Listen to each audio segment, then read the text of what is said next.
தமிழக அரசின் தொடர் விலைவாசி உயர்வு, சொத்துவரி உயர்வு, மின் கட்டண உயர்வு, வீட்டுவரி உயர்வு, முத்திரைத்தாள் கட்டண உயர்வு ஆகியவற்றை கண்டித்து நேற்று திருப்பூரில் எஸ்டிபிஐ கட்சியினர் ஆர்ப்பாட்டத்தில் ஈடுபட்டனர்.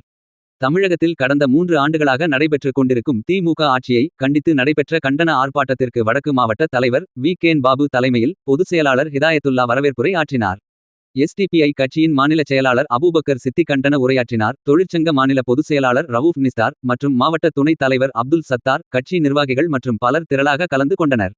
எதிரொலி செய்திகளுக்காக திருப்பூர் தலைமை செய்தியாளர் முகமது கவுஸ்.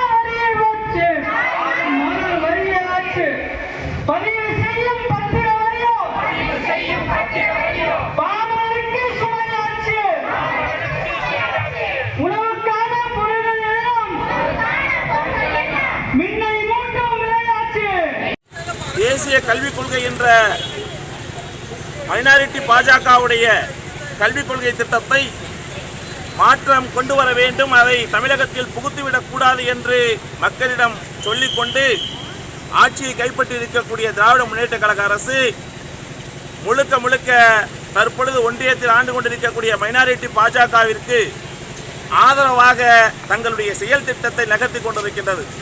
எந்த அளவிற்கென்றால், இந்த மக்களவைத் தேர்தல் நடைபெற்றுக் கொண்டிருக்கும் பொழுதே புதிய கல்விக் கொள்கை திட்டத்தின் கீழாக செயல்படக்கூடிய PMC ஸ்கூலை தமிழகத்தில் அனுமதிப்பதற்கு ஒப்பந்தத்தையும் கையெழுத்திட்டிருக்கின்றார்கள். இந்த அளவிற்கு தமிழகம் கொஞ்சமாக மாநில கல்விக் கொள்கையிலிருந்து தடுமாறிக் கொண்டிருப்பதை கண்டித்து உடனடியாக மாநில